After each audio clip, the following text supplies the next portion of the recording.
السلام علیکم دوستو، اردو کلاسک چینل پر خوش آمدید۔ معزز سامعین حضرات، آئیے سنتے ہیں اردو تاریخی ناول بحر اسود کے اس پار قسط نمبر 6۔ معزز سامعین، آپ سے امید کی جاتی ہے کہ ویڈیو کو لائک کریں اور چینل کو بھی سبسکرائب کر دیں۔ یہ خوبصورت دن اپنے معمول کی رفتار سے خرامہ خرامہ گزرتے چلے جا رہے تھے کہ ایک صبح لائسے میں یہ خبر بارود کی طرح پھٹی کہ شیراز نے جانسن کو قتل کر دیا ہے۔ تمام طلباء کے پیروں تلے سے زمین نکل گئی۔ خبر یہ تھی کہ شیراز نے جانسن کو خنجروں کے پے در پہ وار کر کے چھلنی کر دیا اور خود فرار ہو گیا ہے۔ اس دن لائسے میں ہنگامے کا سا سما تھا۔ ہر زبان پر یہی قصہ تھا۔ بھانت بھانت کے بیانات سننے میں آ رہے تھے۔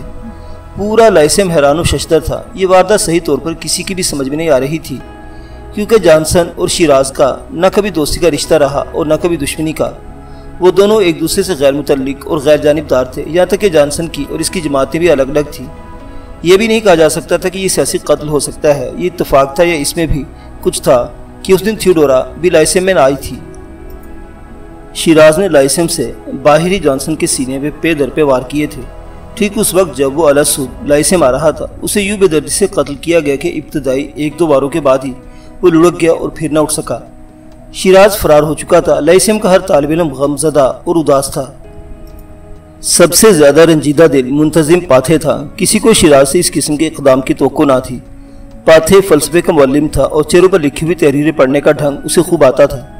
اس کے حساب سے شیراز کی شخصیت میں ایسا کوئی نفسیاتی راز پوشیدہ نہ تھا جس کی بنا پر کہا جا سکے کہ وہ کبھی اتنا انتہائی قدم اٹھا سکتا ہے۔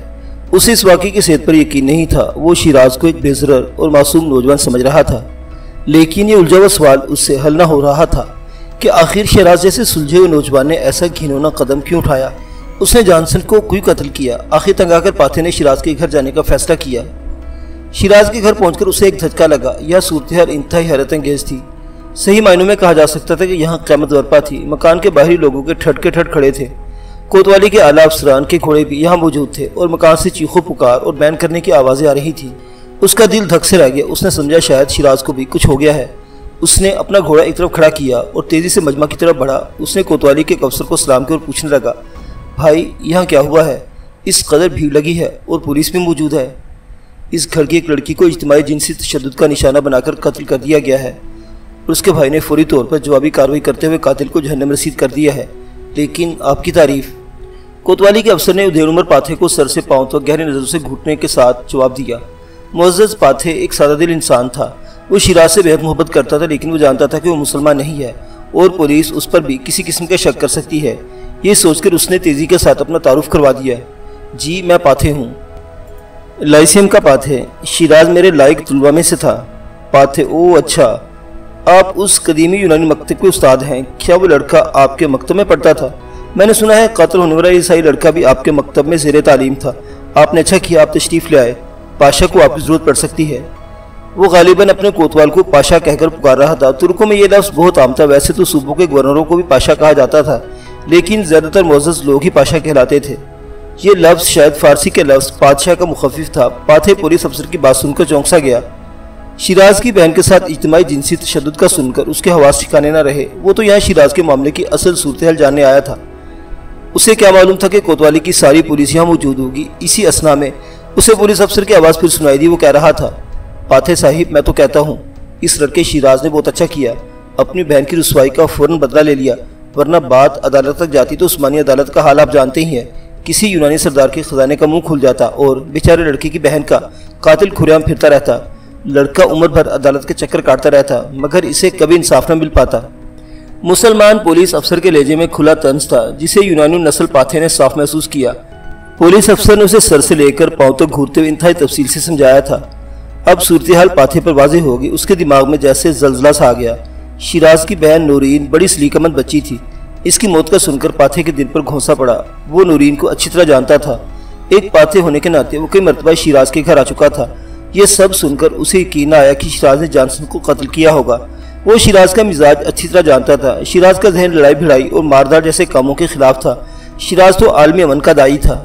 بہرحال وہ بوجھل قدموں سے چلتا ہوا مکان کے قریب پہنچا۔ شیراز کے گھر کی چوپال کا دروازہ پورا کھلا تھا اور اندر صفِ ماتم بچھی تھی۔ شیراز کی عمر رسیدہ ملازم نیاز احمد کے دائیں بائیں پولیس کے لوگ کھڑے تھے اور باقی اہل محلہ ان کے ساتھ کسی معاملے میں بحث کر رہے تھے۔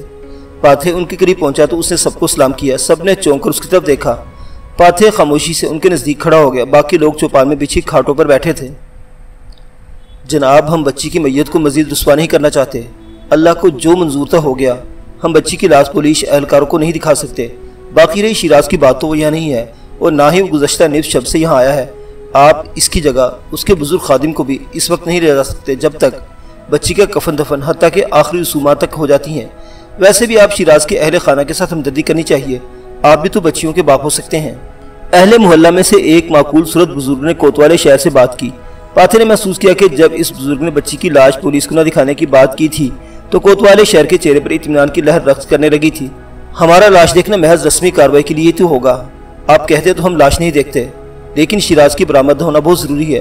آپ نہیں جانتے مقتول لڑکے کا باپ کتنا بڑا آدمی ہے۔ کوتوالے شہر نے قدر درست لہجے میں کہا۔ محلے کا وہی بزرگ پھر بولا، ہم شیراز کو کہاں سے برآمد کریں؟ ہمیں تو خود معلوم نہیں کہ وہ کہاں ہے۔ یہ تو آپ کہہ رہے ہیں۔ شیراز کا بوڑھا خادم تو خاموش ہے اور پھر شیراز کی والدہ بھی تو ہے۔ آپ اس سے معلوم کریں، یقیناً اسے علم ہوگا کہ شیراز کہاں چھپا ہوا ہے۔ آخر وہ اس کا بیٹا ہے۔ کوتوالے شہر نے اسی لہجے میں پھر بات کی۔ تب ایک اور محلے دار بزرگ نے کہا، شیراز کی والدہ اس وقت دوہرے صدمے سے نڈھال ہے۔ ہم تو حیران ہیں کہ اتنا بڑا سانحہ گزر جانے کے بعد بھی ابھی تک زندہ کیسے ہے۔ ہم پر اوپر سے دباؤ ہے اور ہم نے شام تک ہر حال میں شیراز کو گرفتار کرنا ہے۔ آپ ایسا کریں، شیراز کے بزرگ ملازم کو ہمارے ساتھ کوتوالی تک چلنے دیں۔ وہاں اعلیٰ افسران کو مطمئن کرنے کے بعد ہم اسے واپس بھیج دیں گے۔ ایک پولیس افسر نے اپنی خشونت کا مظاہرہ کیا۔ شیراز کے بوڑھے خادم نے نمالود پلکیں اٹھائیں اور اس افسر کی طرف دیکھا۔ عمر رسیدہ ملازم کے چہرے پر غم و اندو کی گہری پرچھائیاں تھیں۔ پھر اس نے بیچارگی کے عالم میں سب کی طرف دیکھا لیکن زبان سے کچھ نہ بولا۔ پاتھے سے نہ رہا گیا۔ چنانچہ لائسم میں شیراز کے استاد پاتھے نے پولیس افسر کو مخاطب کر کے کہا، محترم کوتوال، آپ کیسی انہونی باتیں کرتے ہیں؟ پہلی بات تو یہ ہے کہ قتل شیراز نے کیا ہے، آپ اسی کو تلاش کریں۔ آپ کسی قاعدے کے تحت اس کے ملازم کو گرفتار نہیں کر سکتے۔ اور دوسری بات یہ ہے کہ نورین کی لاش کا معائنہ سرکاری طور پر ہونا چاہیے۔ اگر معائنہ نہ ہو سکے تو بیچارے شیراز کا مدعا کمزور پڑ جائے گا۔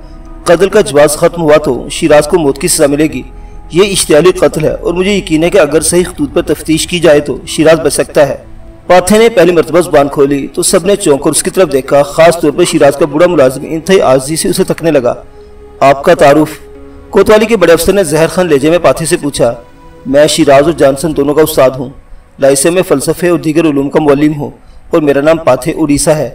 آپ تو جانتے ہی ہوں گے کہ لائسے میں پاتھے استاد کو کہا جاتا ہے۔ پاتھے نے محتاط انداز میں بات کرتے ہوئے کہا۔ اب کوتوال کے ماتھے پر بل پڑ گئے۔ وہ انتہائی رونت کے ساتھ بولا، کیا میں کہہ دوں کہ آپ کی جانبداری شیراز کے ساتھ ہے اور عیسائی نوجوان جانسن سے آپ کو نفرت ہے؟ یہ بھی ہو سکتا ہے کہ شیراز کو آپ نے اکسایا ہو۔ کوتوال نے اسے گھورتے ہوئے تلخ لہجے میں کہا تو جیسے پاتھے کے تن بدن میں آگ لگ گئی، لیکن پھر بھی اس نے تحمل سے جواب دیا۔ یہی اس کا وتیرہ تھا۔ آپ کو اپنے عہدے رتبے کی شایان شان بات کرنی چاہیے۔ کوتوال محترم، جرم جانسن نے کیا ہے اور سچ پوچھے تو انتہائی گھنونا جرم کیا ہے۔ کہنے کے تو یہ بھی کہا جا سکتا ہے کہ آپ جانسن یا اس کے دوستوں کی پشت پناہی کر رہے ہیں، کیونکہ وہ ایک عیسائی تاجر کا بیٹا ہے اور عثمانی امال مجبور ہیں کہ عیسائی تاجروں کی خوشامد کریں۔ کیا آپ اس حقیقت سے بے خبر ہیں؟ حالانکہ پوری سلطنت عثمانیہ جانتی ہے۔ پاتھے کے اتنا کہنے کی دیر تھی کہ کوتوالے شہر کا پارا آسمان کو چھونے لگا۔ پاتھے سچ کہہ رہا تھا۔ 17ویں اور 18ویں صدی میں پوری سلطنت عثمانیہ عیسائی تاجروں کے پاس رہن رکھی ہوئی تھی۔ استنبول سے لے کر ہنگری تک جہاں کہیں بھی مسلمانوں کے صوبے تھے، یونانی ساہوکاروں کے پیسے سے چلتے تھے۔ یونانی ساہوکار صوبہ داروں، پاشاؤں اور حاکموں کو بھاری سود پر رقم قرض دینے میں مشہور تھے اور سلطنت کے صوبے دار بھاری سود پر قرض لے کر اپنی ذاتی عیاشیوں میں اڑانے کے حوالے سے مشہور تھے۔ قرضے کا سود ادا کرنے کے لیے تمام رعایا سے طرح طرح کے ٹیکس وصول کیے جاتے۔ عوام ٹیکس دینے میں تاخیر سے کام لیتے تو ان پر سختیاں روا رکھی جاتی۔ سلطنت کے سارے صوبوں میں یہی صورتحال تھی۔ پاتھے خود یونانی تھا لیکن عیسائی نہیں تھا۔ وہ یونانیوں کے قدیم مذہب کا ماننے والا تھا، لیکن پاتھے کی بات مسلمان کوتوالے شہر کو گولی کی طرح لگی اور اس نے سیخپا ہوتے ہوئے کہا، معزز پاتھے، احتیاط سے بات کریں۔ صورتحال اتنی آسان نہیں جتنی آپ سمجھ رہے ہیں۔ آپ نے جانسن کو مجرم کہہ دیا ہے۔ آپ کیسے کہہ سکتے ہیں کہ جانسن نے واقعی شیراز کی بہن کو بے آبرو کیا ہے؟ کوتوال کا لہجہ سلگتا ہوا تھا۔ اسی اسنا میں محلے کے اسی بزرگ نے بیچ بچاؤ کرانے کے انداز میں کوتوالے شہر کو مخاطب کیا۔ دیکھیے محترم کوتوال، بحث سے کوئی فائدہ نہیں ہوگا۔ آپ لوگ اس وقت چلی جائیے۔ بچی کی تجہیز و تکفین کے بعد میں وعدہ کرتا ہوں کہ شیراز کے بوڑھے خادم نیاز احمد کو آپ کے پاس لے آؤں گا۔ خادم نہیں، میں خود شیراز چاہیے۔ البتہ میں مرحوم لڑکی کی تجہیز و تکفین کے بعد آؤں گا، لیکن آپ سب لوگ ایک بات یاد رکھیے، شیراز حکومت کا مجرم ہے۔ مقدونیہ کے گورنر کا حکم کہ قاتل لڑکی کو شام ہونے سے پہلے گرفتار کر لیا جائے۔ ہم اس وقت تک چین سے نہیں بیٹھ سکتے جب تک قاتل ہماری گرفت میں نہیں آ جاتا۔ ٹھیک ہے، آپ اس علاقے کے معزز لوگ ہیں اور ذمہ دار شہری ہیں، چنانچہ ہم آپ کی بات کا یقین کر لیتے، لیکن ہماری کچھ نفری بہرحال یہاں رہے گی۔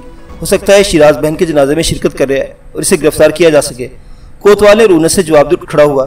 اس کے ساتھ سب لوگ بھی اٹھے۔ کوتوال کے چلے جانے کے بعد پاتھے اپنی جگہ سے 2 قدم چل کر شیراز کے عمر رسیدہ ملازم کے قریب بیٹھ گیا اور اس کے کندھے پر ہاتھ رکھ دیا۔ پاتھے نے کچھ وقت ان لوگوں کے بیچ خاموش بیٹھ کر گزارا، لیکن پھر گھبراہٹ اور بے چینی نے اسے بیٹھنے نہ دیا۔ وہ شیراز کے واقعے کی حقیقت جاننا چاہتا تھا، لیکن یہاں کا ماحول ماتمی تھا۔ وہ شیراز کی والدہ سے نہیں مل سکتا تھا۔ شیراز کی والدہ اندر گھر میں بچی کی لاش کے پہلو میں بیٹھی رو رہی تھی۔ کچھ دیر خاموش بیٹھ پانے کے بعد پاتھے واپس چلا گیا۔ پاتھے ان سے اجازت لے کر واپس چلا آیا۔ بقیہ سارا دن لائسیم کے منتظم پاتھے نے کمرے میں لیٹ کر گزارا۔ وہ اپنے حجرے میں ایک بڑے ملازم کے ساتھ رہائش پذیر تھا۔ وہ اس دنیا سے بالکل اکیلا تھا۔ لائسیم ہی اس کی کل کائنات تھا۔ اس نے اپنا خون جگر دے کر اس لائسیم کو سینچا تھا، لیکن آج اسے اپنا یہ پیارا لائسیم ویران ویران لگ رہا تھا۔ اس کا لائسیم انتہائی خوبصورت مقام پر واقع تھا۔ مقدونیہ کوساروں کی وادی تھی۔ شمال کی جانب سرسبز پہاڑیوں کا ایک طویل سلسلہ تا حد نگاہ تک پھیلا ہوا تھا۔ مقدونیہ کے جنوب میں سمندر تھا۔ مقدونیہ خود کوہ بلکان کے جنوب میں واقع تھا۔ اس کے 3 اطراف یعنی مغرب، شمال اور جنوب میں سمندر کا حصار تھا، البتہ مشرق خشکی کے ساتھ منسلک تھا۔ شمال کا پہاڑی سلسلہ بالآخر سمندر پر ختم ہوتا تھا۔ اس کا رقبہ 25,500 مربع میل تھا۔ خوبصورت دریا واردر اور سٹروما مقدونیہ شہر کے مضافات کو چھو کر گزرتے ہیں۔ لائسیم دریا وردہ کے کنارے آباد تھا۔ پارتھی ننوں کے لائسیم مقدونیہ شہر سے ہٹ کر تھا۔ یہ ایک انتہائی خوشگوار اور پرفضا مقام تھا۔ دریا واردر اور سٹروما بحری ایجین میں جا گرتے تھے۔ مقدونیہ بے حد قدیمی شہر تھا۔ اسے نیولیتھکس اقوام نے 6200 قبل مسیح میں آباد کیا تھا۔ لگ بھگ 3000 قبل مسیح میں یہاں چرواہوں کا ایک قبیلہ آ کر آباد ہو گیا تھا۔ بعد ازاں اسی قبیلہ کی نسل نے اس عظیم شہر کو وہ عزت بخشی کہ ایک دنیای شہر کی قائل ہو گئی۔ سکندر اعظم جیسا شخص اسی شہر میں پیدا ہوا تھا۔ لائسیم اسی دور کی یادگار کے طور پر تعمیر کیا گیا تھا۔ اس میں بڑے بڑے میدان اور پھولوں کی خوبصورت روشیں تھیں، جہاں لائسیم کے طلبہ اور طالبات سارا دن مختلف علمی موضوعات پر بحث و مناظرہ کرتے۔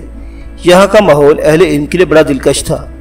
عثمانی حکومت اگرچہ اس سائنسی مکتب کی کچھ زیادہ نگرانی نہ کرتی تھی، لیکن پھر بھی پارتھی نن قوم کے لوگ اس مکتب کے لیے اتنا چندہ دیتے تھے کہ اس مکتب کو کسی اور امداد کی ضرورت نہ تھی۔ لائسیم کیا تھا؟ یہ دراصل 4 چھوٹی چھوٹی پہاڑیوں میں گھرا ہوا ایک ہموار میدان تھا، جہاں سبزہ ہی سبزہ تھا۔ اسی میدان کے بیچوں بیچ ٹھنڈے پانی کی ایک تیز رو اور شفاف ندی گزرتی تھی۔ پارتھی نن قوم کے لوگ عیسائی نہ تھے۔ پاتھے اڈیشہ کے دل میں خلش تھی۔ وہ شیراز کے واقعے کی حقیقت جاننا چاہتا تھا۔ وہ مسلسل 4 روز تک بے قرار رہا اور بالآخر اس نے ایک مرتبہ پھر شیراز کے گھر جانے کا فیصلہ کیا۔ اس کا خیال تھا کہ اب بھیڑ چھٹ چکی ہوگی اور وہ شیراز کی ماں سے ملاقات کر سکے گا۔ اس دوران اسے صرف یہی معلوم ہوا تھا کہ پولیس ابھی تک شیراز کو نہیں ڈھونڈ سکی۔ اسے لائسیم میں مقدونیہ شہر سے آنے والے طلبہ نے بتایا تھا کہ مقدونیہ شہر کی تمام دیواروں پر تلاش قاتل کے اشتہار چسپاں کر دیے گئے ہیں۔ پولیس کے اہلکار اسے ڈھونڈتے پھر رہے ہیں اور انہوں نے مفرور قاتل کی تشہیر کر کے اسے گرفتار کروانے کے لیے انعام رکھ دیا ہے۔ پاتھے حکومت کے ان اقدامات سے حیران ہوا۔ اسے یوں لگ رہا تھا کہ گویا حکومت از خود اس واقعے کی تشہیر چاہتی ہے، ورنہ قتل تو ہوتے ہی رہتے ہیں۔ جانسن کے قتل کو اتنی زیادہ اہمیت کیوں دی جا رہی تھی؟ پاتھے شیراز کے گھر کی جانب چل دیا۔ مقدونیہ شہر میں داخل ہوتے اس کی نگاہ ایک دیوار پر چسپاں اشتہار پر پڑ گئی اور اس اشتہار کی عبارت پڑھ کر دنگ رہ گیا۔ اشتہار میں لکھا تھا: معروف یونانی تاجر اور سلطنت عثمانیہ کے سچے وفادار لارنس ڈیگرے کے بیٹے جانسن کو انتہائی بہیمانہ انداز میں قتل کر دیا گیا۔ قاتل فرار۔ جانسن قاتل کو شرفا کی بچیوں کے ساتھ غیر اخلاقی حرکتیں کرنے سے منع کیا کرتا تھا۔ قاتل نے اسی غصے میں معصوم جانسن کو انتہائی بے دردی کے ساتھ قتل کر دیا۔ اس خبر نے پاتھے کے اعصاب ہلا دیے۔ مسلمانوں نے ایک عیسائی تاجر کی خوشنودی کے لیے سچ کو چھپا لیا تھا۔ اشتہار میں شیراز کی معصوم بہن کا کہیں ذکر نہیں تھا۔ جھوٹ کو عوام کی عدالت میں پیش کر دیا گیا۔ جانسن کا باپ مقدونیہ کا امیر ترین عیسائی تاجر تھا۔ وہ مقدونیہ کے ان سرداروں کا سردار بھی تھا جو یونان کے آرتھوڈکس کلیسا سے تعلق رکھتے تھے۔ اس کے برعکس مقدونیہ میں موجود رومن کیتھولک چرچ سے متعلق عیسائیوں کی سردار مادام تھروشیا تھی۔ پاتھے کو تصور میں شیراز کی لاش پھانسی گھاٹ پر لٹکتی ہوئی نظر آئی۔ اس کی آنکھوں میں آنسو آ گئے۔ وہ گھوڑے پر سوار تھا۔ جو ہی وہ شیراز کے مکان کی طرف بڑھا، ٹھٹک کر رک گیا۔ شیراز کے مکان پر تالا پڑا تھا۔ اس نے پڑوس کے مکان کے سامنے کھڑے ایک نوعمر لڑکے سے دریافت کیا: بیٹا، یہ لوگ کہاں چلے گئے؟ جناب، نورین باجی کے جنازے کے بعد چچا نیاز احمد کو پولیس کے اہلکار لے گئے تھے۔ وہاں کوتوالی میں بہت مارا پیٹا گیا کہ بتاؤ شیراز کو کہاں چھپا رکھا ہے؟